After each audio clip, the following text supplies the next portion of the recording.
Ya, jadi autonomi ini dari sini deh, dimensions of entrepreneur.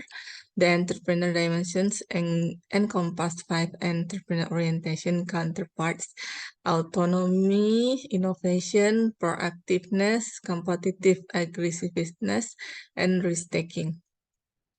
Ya, ini menurut beberapa ahli. Banyak ya ahlinya ya. Notably, Dest and Lumpkin's 4 dimensions render entrepreneur orientation to be a more operational concept. Jadi, menurut Des dan Lamkin ini yang Ibu ambil dari berbagai macam indikator atau dimensi seorang entrepreneur itu harus memiliki apa aja. Harus memiliki autonomi, harus berinovasi, proaktif, dapat berkompetisi, dan dapat memecahkan masalahnya sendiri gitu. Oke, berarti autonomi kemarin adalah enables idea generating liberty and the envisioning of arising opportunities to be actualized through creativity and astuteness. Nah, ini kalian semua kemarin sudah membuat ya dalam bentuk brand fashion yang dibuat landasannya adalah BMC, Business Model Canvas. Jadi nanti setiap kalian membuat brand fashion, harus siapkan dulu BMC-nya. Jadi kalau bisa BMC itu disiapkan yang sematang-matangnya. Jadi kita bisa tahu arah brand fashion kita itu kemana. Lalu selanjutnya analisisnya. Nah, jadi autonomi ini ini paper ibu yang kedua ya. Karena apa ya, technopreneur ini belum ada penjelasannya, belum ada yang mencari tahu technopreneur ini dimensinya apa saja ya gitu, khususnya untuk fashion design. Karena baru ada entrepreneur orientation, technopreneurnya belum ada. Jadi Ibu bikin judul Technopreneur vs Entrepreneur Orientation in Fashion Design Education. Dan insya Allah ini mudah-mudahan mau publish ya, sedang tunggu publish. Jadi ini beda dengan paper Ibu yang kemarin. Nah, jadi ini Ibu mengencounter dari berbagai macam jurnal gitu ya, dari yang terindeks by Scopus maupun yang Google Scholar yang menjelaskan mengenai entrepreneur orientation. Nih, yang di string one ini ada 719 records. Ini yang Ibu cari. Lalu technopreneur itu adalah 452. Nah, kriterianya ini Scopus kategori Google Scholar yang menjelaskan mengenai entrepreneur dan technopreneur. Lalu tangga berikutnya di extraction lagi sampai akhirnya mencapai target yang sebenarnya. Makanya harus banyak membaca dari berbagai jurnal. Jadi kita baca nih, akhirnya Ibu menemukan 15 records dan untuk entrepreneur dimension dan technopreneur orientation-nya ada 10 records. Akhirnya menjadi technopreneur orientation in fashion design. Ini totalnya ada 25 representative articles yang Ibu baca benar-benar untuk Ibu jadikan apa sih sebenarnya kriteria seorang yang harus dimiliki seorang technopreneur fashion design. Ini maksudnya apa artikel ini gitu. Oke, nah akhirnya Ibu rumuskan nih. Pertama, mereka harus memiliki sifat-sifat atau orientasi autonomi yang baik. Ya, kalian kan kemarin udah ya. Oke, berikutnya berarti proposition one-nya autonomy is explicitly incorporated into technopreneur orientation in fashion design. Jadi autonomi ini benar-benar harus incorporated, harus ada, harus dimiliki gitu ya oleh seorang technopreneur fashion design. Lalu kedua ini innovativeness. Innovative differentiation is represented by product development creativity, ya, product development, pengembangan produk ya yang kreatif, lalu novel technology applications, menggunakan teknologi aplikasi yang novel tuh berbeda ya. Novelty memiliki apa ya? Mungkin kalian bilangnya punya keunggulan tersendiri gitu. Lalu advance innovation, inovasinya yang sudah maju gitu ya, nggak yang ketebak gitu. Quality design yang baik and the pursuit of novel products, processes of business models or innovativeness with the anticipated commercialization of innovativeness in new product of or market domains. Jadi kalian juga sudah kemarin menjelaskan bagaimana cara mengkomersialisasikan produk secara inovatif gitu ya. Ada yang melalui Instagram, lalu uh, TikTok dan lain sebagainya. Ya, involvement in supporting new ideas, novelty, experimentation, creative processes, digital fashion show. Nah, digital fashion show kalian mungkin nanti akan belajar di desain digital 2 ya, kalau nggak salah ya. Nanti belajar membuat fashion show menggunakan Marvelous atau Cloud 3D. Udah apa belum ya kalian?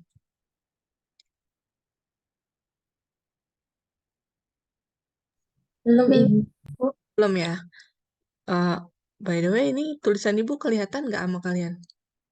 Terlihat Ibu. Kelihatan ya, oke.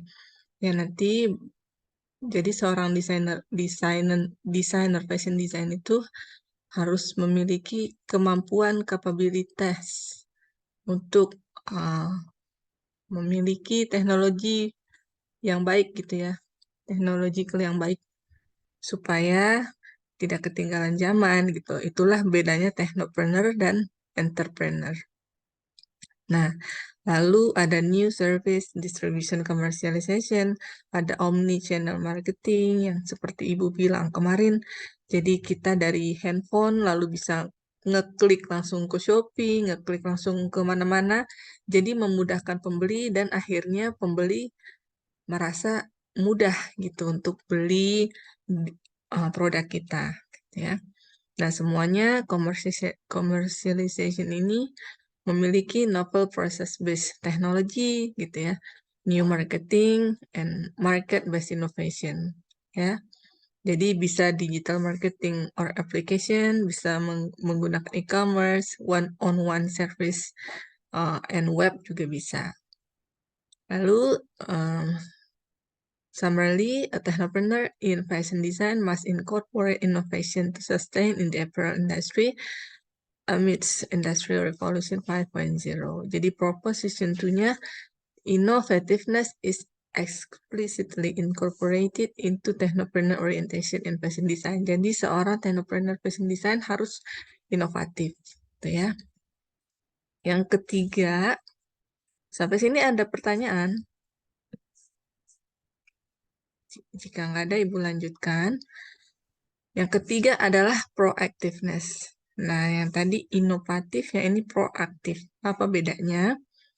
Proactiveness implies foresightness based on which first mover or market leader benefits could be reaped.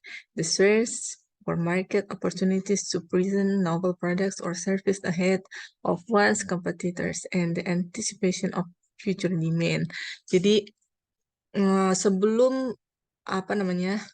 Sebelum sebelum kita tahu sesuatu ini akan ah, kan kalian gini, oh baju ini udah banyak ya di pasaran gitu. Baju yang ini juga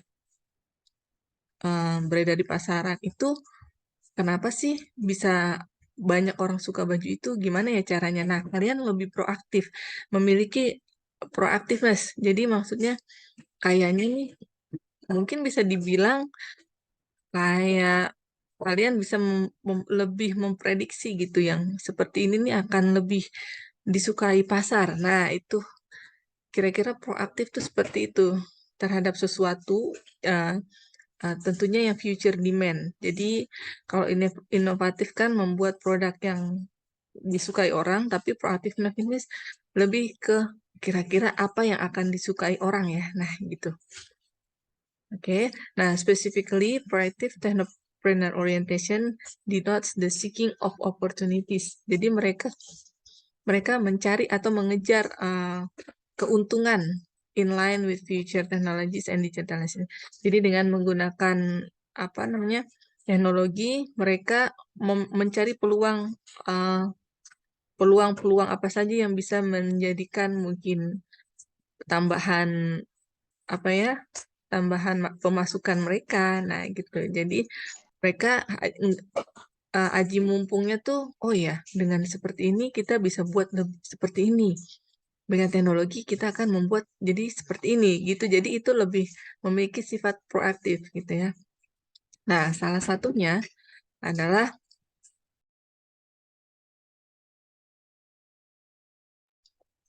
jadi in line with future. Through mentoring session and competitions, kalian harus mungkin rajin-rajin nih mengikuti sesi-sesi mentoring, session competition, session preparing startups with business incubator. Nah, kalian mungkin udah pernah dengar yang namanya startup, ya, yang namanya bisnis inkubator, mungkin udah pernah dengar ya.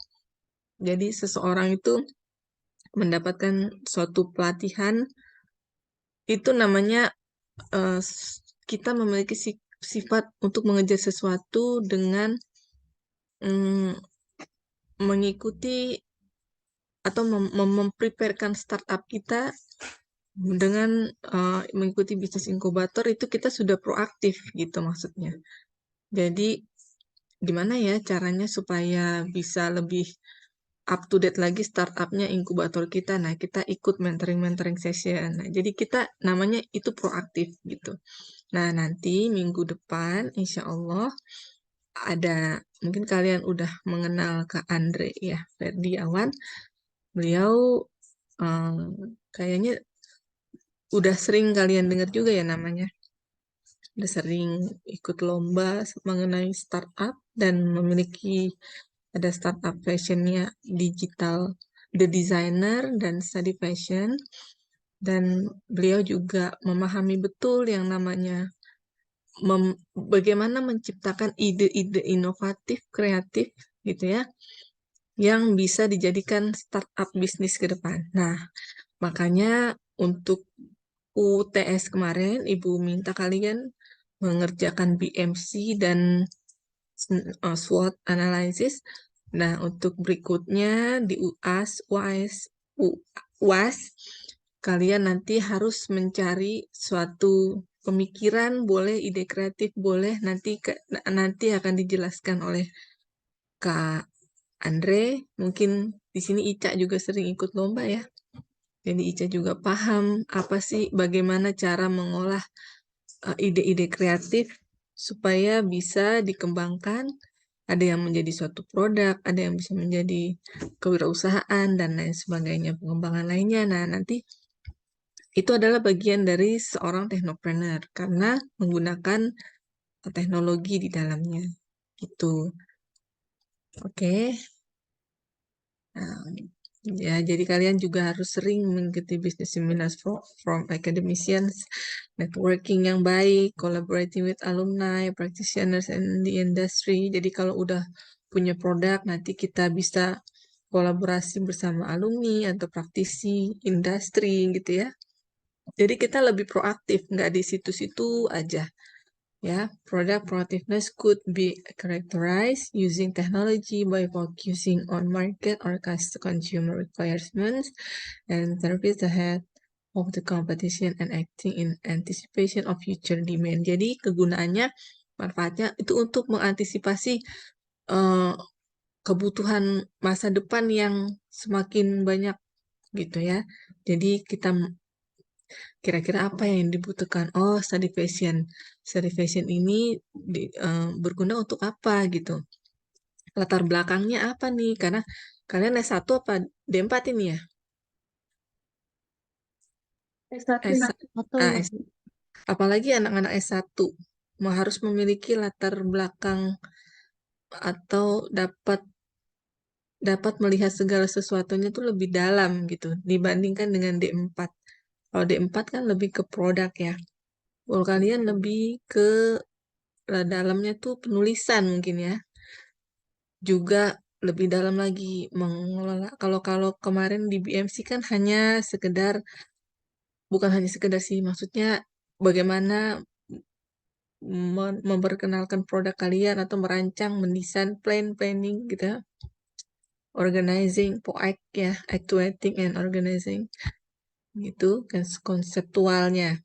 Tapi kalau ini nanti kalian mencari suatu ide gitu ya, ide-ide kreatif yang nantinya bermuara kepada ide kreatif kalian itu dihakikan dan juga kita bisa arahkan untuk mengikuti PKM gitu. Pekan Kreativitas Mahasiswa. Nanti mungkin Ica atau Andre juga lebih jelas ya menjelaskannya tentang ini gitu. Nah, mudah-mudahan uh, muncul ide-ide kreatif dari mahasiswa yang tentunya di bidang fashion gitu, yang bisa apa namanya mengikuti perkembangan zaman dan tuntutan kebutuhan manusia di zaman next gitu ya. Nah, untuk itu, fashion design technopreneurs proactively seek business opportunities by enhancing professional and technological competence. Jadi, proaktif ini incorporated into technopreneur orientation fashion design gitu ya. Nah, berikutnya ada yang bertanya sampai sini? Belum, Ibu. Sudah cukup jelas atau Ibu kecepatan ya?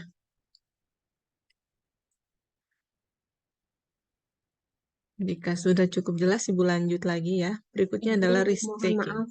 Ya, Saya masukin ke breakout room ya, Bu.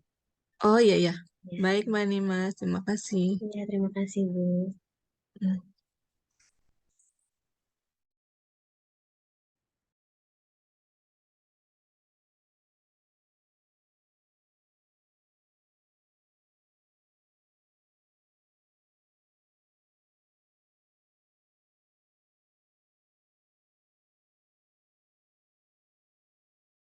Kita tunggu teman-temannya sebentar lagi ya. Ada yang mau tanya nggak nih?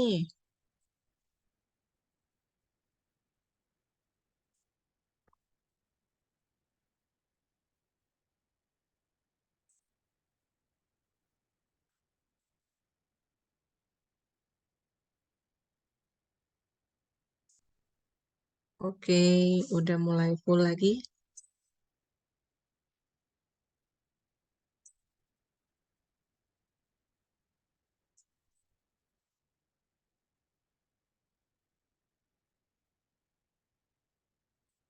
Bisa Ibu mulai ya.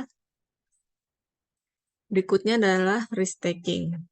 Jadi, a risk taker, seseorang yang memiliki kemampuan untuk pemecahan masalah, who strives to generate organizational profitability or success through enterprise or business creation, seeks novel alternatives to address technological ambiguities. Jadi, memecahkan masalahnya itu uh, gimana ya? Gimana Ibu bilangnya? Jadi dengan adanya teknologi, gitulah, gitu ya, seorang technopreneur ini lebih dapat memecahkan masalahnya dengan teknologi. Contohnya ya kayak itu tadi. Misalnya study fashion itu kan salah satu aplikasi yang dibuat untuk memecahkan masalah eh, penjahit atau mahasiswa yang tujuannya adalah untuk mempermudah. Nah, kira-kira arahnya ke sana. Jadi dapat memecahkan masalahnya sendiri dengan teknologi. Nah, following past literature, technopreneurs who create novel business are willing to face potential business risks. Jadi dia bisa um, mengcover ya resiko-resiko bisnisnya itu dengan dengan teknologi gitu. Risk-taking demonstrates the acknowledgement of ambiguities and risks by investing resource and activities towards uncertain implications, thus risking people who work autonomously or under employment when a company leader uncertainly decides on a specific project. Entrepreneurs need to be self-prepared as agents of change for conceptual development and future advancement in the fashion industry. Jadi intinya adalah seorang risk taker di technopreneur orientation harus dapat memecahkan masalah di industri fashion nantinya dengan menggunakan teknologi, gitu ya. Misalnya apa? Membuat sesuatu disuruhnya dengan menggunakan AI, nah kita sudah mampu. Penyelesaian masalahnya, pola-pola yang tadinya nih misalnya ya, pola-pola yang misalnya tadinya harus dibuat seperti apa, lalu tidak bisa dibuat seperti yang diharapkan, namun dia memiliki sifat risk-taking sehingga dia dapat memecahkan masalahnya dengan menggunakan teknologi, bantuan teknologi gitu. Jadi nggak buang-buang kertas lagi, tapi dia sudah mampu memecahkan masalahnya sendiri, gitu ya. Nah, jadi risk-taking ini explicitly incorporated into technopreneur orientation in fashion design. Nah, yang terakhir, technology proficiency. Ya, ini yang udah pasti, kemampuan, kecakapan teknologi maksudnya. As entrepreneurs with knowledge of technological process and utilizations for entrepreneur goal attainment, entrepreneurs are capable of dominating the financial market and changing the economy, presenting innovation and high technology products or incorporating advanced and creative technologies for product delivery to consumers. Yeah, the capacity to operate technology and digitization positively impact fashion design. Industrial Revolution 5.0 emphasizes the delivery of customer experience. Nah ini, karena apa sih bedanya industri 5.0 sama 4.0? Ada yang tahu? Ibu udah pernah cerita belum ya? Ceritakan maksudnya.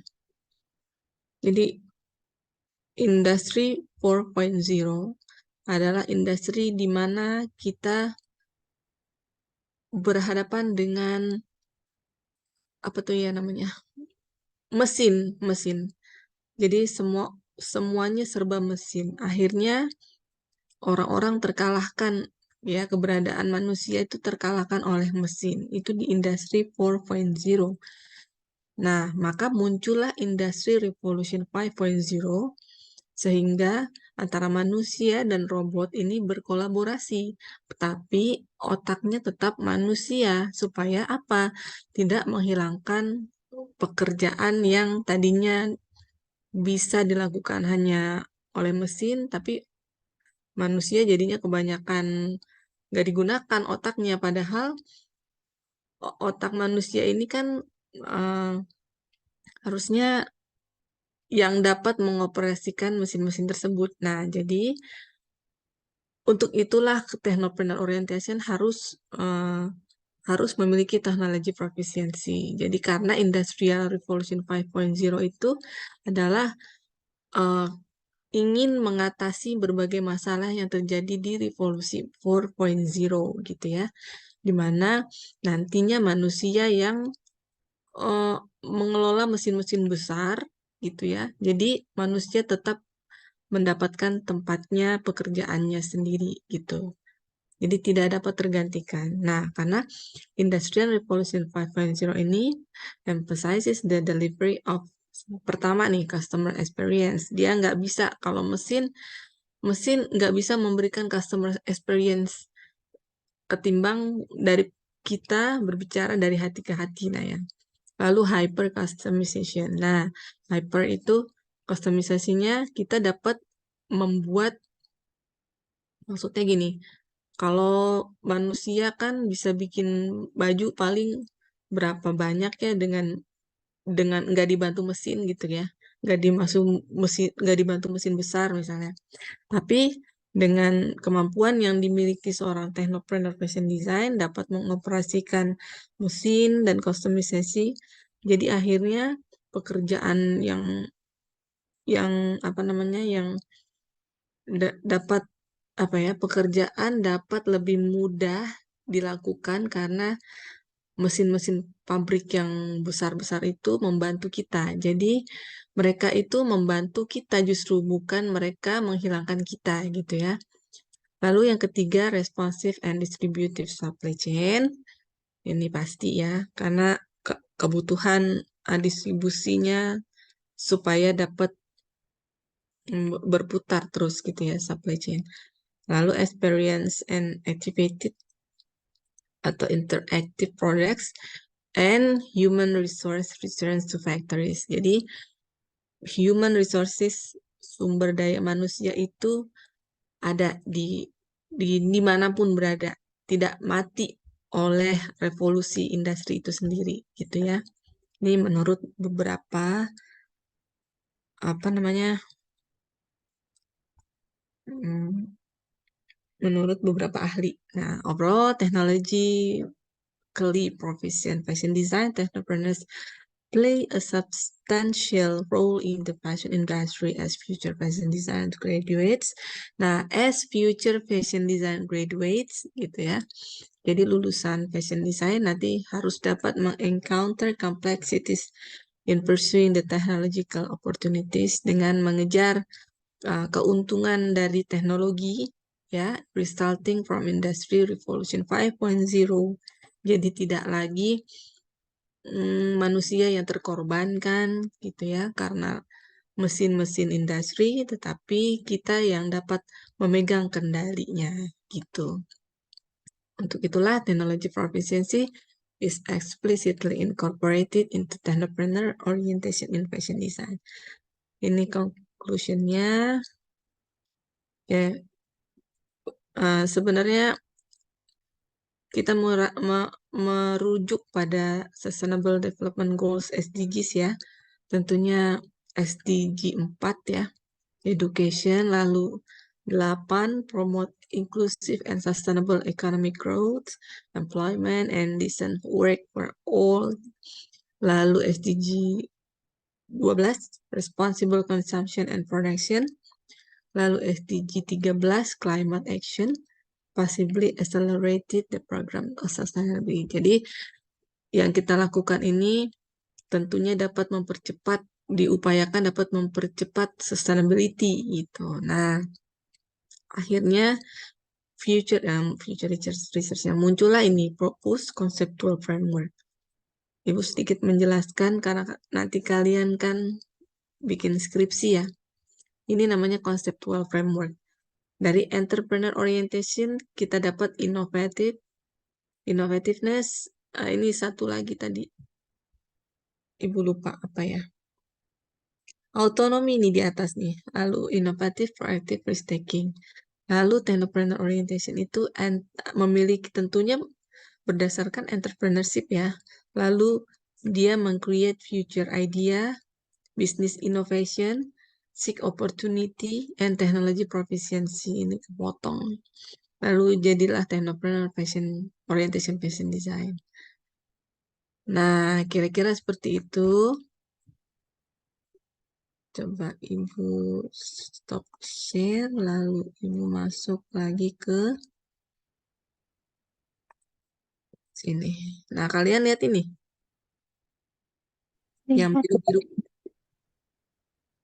conceptual framework. Nah, tadi kan conceptual frameworknya entrepreneur dan technopreneur orientation ya. Ini dependent variables. Maksudnya variabel yang terukur, independen yang diukur. Lalu karena kita fashion design gitu ya, harus ada Ibu masukkan mediator gitu.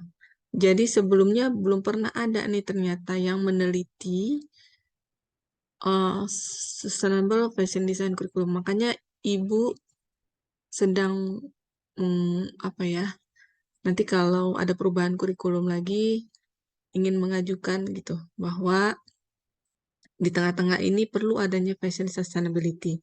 Fashion sustainability-nya yang kalian, jadi nanti dalam kalian berpikir, bertindak, berperilaku mengacu pada fashion sustainability gitu. Nah ini dia. Inilah fashion sustainability-nya ya.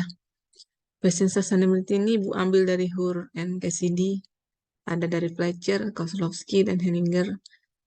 Jadi harus memiliki fashion sustainability awareness, kesadaran kepada fashion sustainability. Choice of eco materials, ada banyak nih, control of hazardous substance, green energy, life cycle assessment, eco labeling, manufacturing waste, ethical manufacturing, clothing distribution and package, ethical consumption, upcycling and repairing, recycling, consumer care and washing, clothing disposal, nih kurang S, maksudnya pembuangan akhir, cradle to cradle design. Nah, kalau ada yang lihat kemarin fashion show di Indonesia Fashion Week, ada yang lihat nggak? Eh, Share beberapa mahasiswa, 9 mahasiswa yang ikutan show di Indonesia Fashion Week. Ada yang enggak atau belum? Iya, Bu, ada. Ada ya. Nah, kebetulan itu ibu yang bimbing. Mereka hadir di Indonesia Fashion Week dengan tema Sustainable Cradle to Cradle Design. Maksudnya cradle to cradle itu tanpa ada sisa ya, perputaran. Jadi dari 9 orang itu menggunakan kain yang meminimalisir limbah gitu. Lalu socio-cultural human well-being, ya kehidupan manusia yang lebih baik gitu ya. Tentunya ini mungkin berurusan dengan keuangan. Jadi kalau punya karyawan mungkin diperlakukan dengan baik gitu. Lalu corporate social responsibility, perusahaan yang responsif dengan sustainable product service systems. Jadi ya seperti itu, mungkin plastik yang digunakan juga sudah ramah lingkungan, lalu produk yang lama bisa didaur ulang kembali oleh uh, brand tersebut gitu ya. Jadi bisa di repair lagi. Ya. Lalu memperkerjakan lokal or artisanal production, menggunakan produk dalam negeri gitu ya, fashion with cultural heritage preservation. Nah, kalau lalu kalau sudah punya kesadaran harus punya sikap, nggak cuma sadar aja tapi harus bersikap. Ya, ini fashion sustainability attitudes.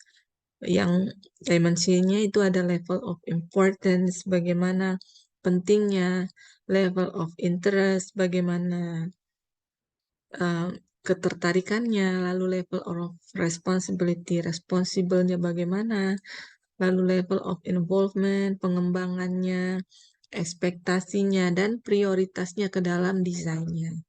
Jadi, karena sudah memiliki ini, tentunya nantinya mahasiswa harusnya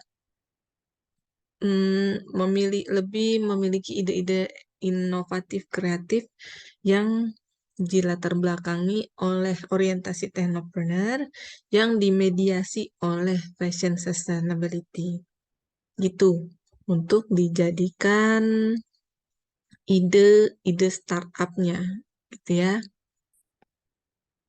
Oke, Ibu rasa mungkin ini aja perkuliahan untuk hari ini.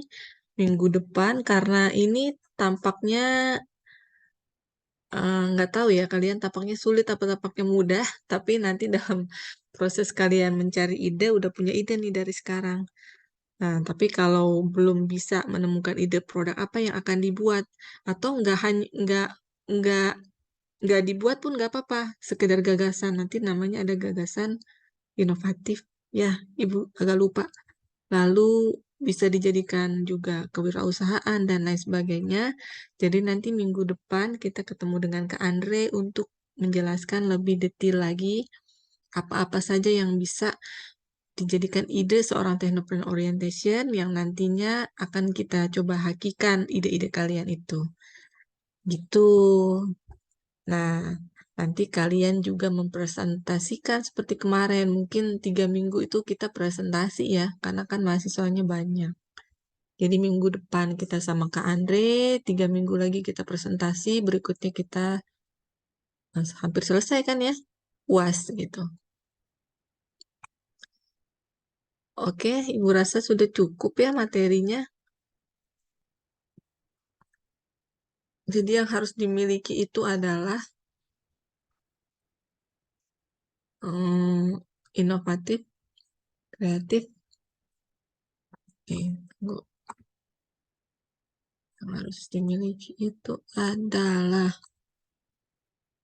nih, autonomy, innovativeness, proactiveness, risk-taking, entrepreneurship, create future idea nih nanti kalian meng-create ide-ide di masa depan, bisnis innovation, inovasi bisnis, seek opportunity, mengejar ke peluang, lalu teknologi proficiency. Ya, oke. Mungkin dari Ibu sekian. Ada yang ingin ditanyakan?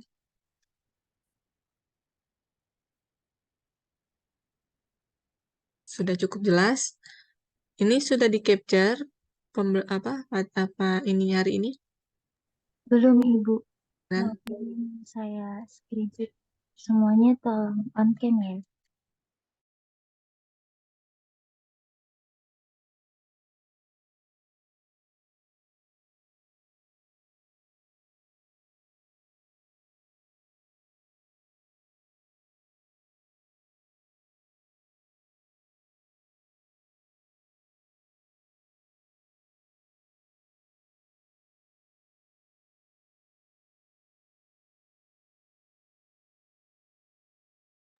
Untuk slide pertama, 1, 2, 3.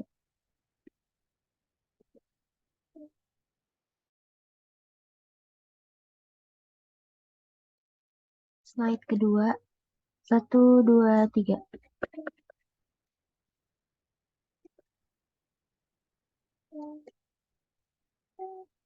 Terima kasih. oke. Yang seperti kemarin Ica menang lomba juga itu salah satu hasil dari teknologi profesiensi yang Ica punya. Akhirnya menjadi ide kreatif dan akhirnya menang. Ada Ica nggak di sini? Ada, Ibu. Ya, Ica kemarin judulnya apa, Ca, yang terakhir? Hear My Sign, Bu. Aplikasi penerjemah bahasa isyarat secara Nah, 2. nah iya. Itu kan ide-ide kreatif yang muncul gitu ya. Nanti Ibu berharap dari kalian semua yang ada di sini muncullah semua ide-ide kreatif. Mudah-mudahan ya, insya Allah. Ica, mungkin Ibu minta juga bantuannya minggu depan menambahkan kalau Andre ada yang lupa-lupa. Karena Ica juga sering ikut lomba kan. Bagus banget gitu ya untuk jadi contoh juga buat teman-temannya yang lain. Supaya memiliki semangat untuk apa ya, membuat ide-ide kreatif yang nantinya akan berguna bagi orang banyak gitu. Ya, semoga mendapatkan pahalanya juga ya, selain menang dapat pahala dari Allah karena aplikasinya terpakai gitu ya. Ya, Oke, gitu. sekian materi dari Ibu hari ini. Sampai ketemu lagi kita di pertemuan ke-11 ya, minggu depan ya. Atau keberapa yang minggu depan? Iya, Ibu, ke-11. 11 ya. Oke, baik. Ibu undur diri ya. Wassalamualaikum warahmatullahi wabarakatuh. Waalaikumsalam warahmatullahi wabarakatuh. Terima kasih, Ibu. Terima kasih.